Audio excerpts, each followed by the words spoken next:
এই জোনবিল মেলা বিনিময় প্ৰথাটো লাহে লাহে বাঢ়ি গৈছে। এই প্ৰাচীনতম ঐতিহাসিক জোনবিল মেলাটো গোভা দেৰজাই 1200 শতিকাৰ আগতেই আৰম্ভ কৰিছিল। আহি আহি এই পৰ্যায় পাইছে। তেতিয়া এই মাটিবিলাক গোভা দেৰজাৰ নামত আছিল। কালক্ৰমত লাহে লাহে এই মাটিবিলাক বেদখল কৰিলে। এতিয়া গোভা দেৰজাৰ মাটিটো নাইকিয়া হৈছে আৰু সেইকাৰণে আমি মাননীয় অসম চৰকাৰ যিমান চৰকাৰ আহিলা গ'ল আমি আবেদন কৰিছিলোঁ যে জোনবিল মেলাকৰ বিশ্বই বিনিময় প্ৰথাটো জোনবিল মেলাই যেহেতু জীয়াই ৰাখিছে, গতিকে ইয়াক জীয়াই ৰাখিবৰ কাৰণে যাতে মাটিবিলাক বেদখল নহয়, মাটিবিলাক যাতে ইয়াৰ পৰা কোনোবাই বেদখল কৰিব নোৱাৰে তাৰ কাৰণে ব্যৱস্থা গ্ৰহণ কৰিব লাগে। মাননীয় জনপ্ৰিয় মুখ্যমন্ত্ৰী ডক্টৰ হিমন্ত বিশ্ব শৰ্মা ডাঙৰীয়াই যোৱাৰ বছৰ 5 কোটি টকা লাহে লাহে মাটি কিনিলে আৰু এইবাৰ আহি ৰাজমাত্ৰা প্ৰদান কৰিলে আৰু লগতে এটা অপেন সাংস্কৃতিক মঞ্চৰ 5 কোটি টকা ঘোষণা কৰিছে। এনেকৈ লাহে লাহে আগবাঢ়ি গৈছে। মই যেতিয়া তিয় চাহ সাংস্কৃতিক পৰিষদৰ মুখ্য কাৰ্যবাহী সদস্য আছিলোঁ তেতিয়া প্ৰথম মই কাউন্সিলৰ পৰা ৰাজমাত্ৰাটো মই ঘোষণা কৰিছিলোঁ। ৰাজমাত্ৰাটো তেতিয়া মই 30,000কে দিয়া ব্যৱস্থা গ্ৰহণ কৰিছিলোঁ।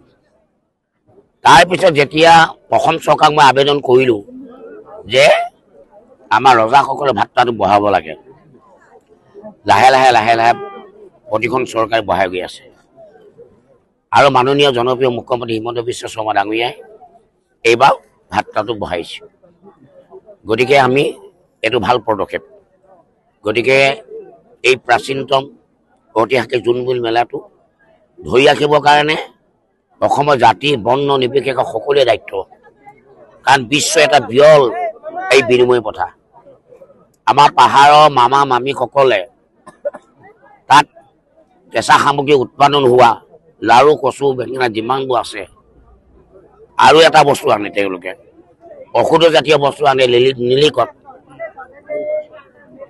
এই নিলিকতটোৱে ৰাতি গৰাই থৈ ৰাতিপুৱা খালে পেলু মৰাই নহয় আৰু যিমান ভিতৰত বেয়া বস্তু থাকে নাইকিয়া হৈ যায়। গতিকে পাহাৰৰ ঔষধি বস্তু আনে মামা মামীসকলে আৰু আনি আমাৰ যিটো পিঠা সান্দহগুৰি জলপান লগত বিনিময় কৰে। আজি সেই বিনিময় ময়ো কৈছোঁ, মই ঘৰলৈ যাবৰ কাৰণে হালধি।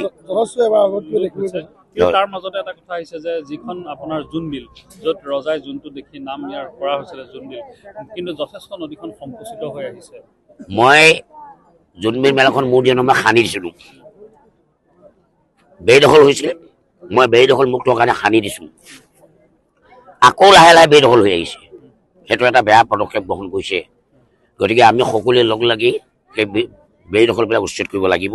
তাৰ কাৰণে সকলোকে আজি প্ৰচাৰ মাধ্যম ইলেক্ট্ৰিকেল হওক, পেপাৰে হওক, সকলোকে মই আহ্বান জনাইছোঁ। অসমৰ জনসাধাৰণক সকলোকে আহ্বান জনাইছোঁ যাতে সেই বেদখলসমূহ মুক্ত কৰে। আমি বাৰে বাৰে অসম চৰকাৰক এই কথাখিনি কৈছোঁ আৰু এই বেদখল মুক্ত কৰাৰ এটা ব্যৱস্থা গ্ৰহণ কৰিছে, পদক্ষেপ হাতত লৈছে। ইয়াৰ ভিতৰতে আমি মাটি দেখুৱাই দিছিলোঁ যে তাত আমাৰ 100 বিঘা মাটি লাগে। এতিয়ালৈকে ব্যৱস্থা হোৱা নাই, হৈছে এতিয়া ব্যৱস্থা কৰি আছে লাহে লাহে লাহে লাহে চাই আছে যে কোন প্ৰচেচিঙত কোনখিনি দিব পৰা যায় মাটি, এইখিনিয়ে চেষ্টা কৰি আছে অসম চৰকাৰেও আৰু আমিও লাগি আছোঁ। গতিকে এইবাৰ জোনবিল মেলাটো প্ৰসাৰটো অলপ বৃদ্ধি হৈছে, মানুহৰ সংখ্যা বাঢ়ি গৈছে। আৰু জোনবিল মেলাটো বিনিময় প্ৰথা কেনেকৈ সৃষ্টি হ'লে এই কথাটো অলপ দীঘলীয়া হয়। পাহাৰ ভৈয়ামত যেতিয়া বিচ্ছিন্ন হৈছিল, বিভাজন হৈছিল, অবিভক্ত নগাঁও মৰিগাঁও এখনেই জিলা আছিল।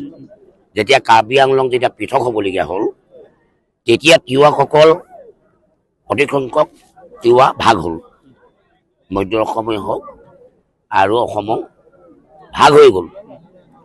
পাহাৰত কিছুমান খাচীয়া জয়ন্তীৰ লগত থাকিলে আৰু বহুতে খ্ৰীষ্টিয়ান হ'ল, আৰু ভৈয়ামত থকা খিনি বহুতো বিভিন্ন ধৰ্মত দীক্ষিত হ'ল। আজিও মধ্য অসমত বসবাস কৰা কোচসকলকে আচলতে মধ্য অসমত তেওঁলোকক তিৱা আছিল, তেওঁলোকে প্ৰকৃত তিৱা, তেওঁলোকে কনভাৰ্ট হৈ আজি কোচ লিখা হ'ল আৰু বিভিন্ন জাতিত তেওঁলোকে মধ্য অসমত তিৱাসকল এটা বিশাল জাতি, য'ত তিৱাই তেজপুৰৰ পৰা ডিমৈয়ালৈকে শাসন কৰিছিল। কিন্তু তেজপুৰৰ পৰা যে ডিমৈয়ালৈকে শাসন কৰিছিল এই কথাটো কিন্তু বুৰঞ্জীত লুপ্ত পালে। আৰু যেতিয়া লাচিত বৰফুকনে যেতিয়া সেনাপতিৰ দায়িত্ব গ্ৰহণ কৰে, তেতিয়া লাচিত বৰফুকনে উজনি অসমৰ পৰা আহি পশ্চিমত এজোপা গছৰ মূঢ়াত বহিছিল। সেই গছজোপা মূঢ়াটো এতিয়াও আছে, কিন্তু বুৰঞ্জীয়ে নাইকিয়া কৰি দিছে। সেই লাচিত বৰফুকনে গোভা দেউজাক কৈছিল যে মোগলক খেদিবৰ কাৰণে আপোনাক মোক সৈন্য লাগে। 13,000 এই গোভা দেউজাই 13,000 সৈন্য দি সহায় কৰিছিল লাচিত বৰফুকনক। কিন্তু আজি বুৰঞ্জীত 13,000 যে তিৱা সৈন্য দিছিল এই কথাটো বুৰঞ্জীত লুপ্ত পালে। চকৰি ফেটি বুৰঞ্জী নামেৰে সেইখন নাইকিয়া হৈ গ'ল। শেষৰ ফালে চকৰি ফেটি বুৰঞ্জীত আছিল, তাকো নাইকিয়া কৰি দিলে। আজি আহোমসকল 600 বছৰ হ'ল, 5,000 বছৰ ইতিহাসে ঢুকি নোপোৱা এই তিৱাসকল। গতিকে আজি বুৰঞ্জীত বিচ্ছিন্ন হৈ গ'ল, বুৰঞ্জী নাইকিয়া কৰি দিলে।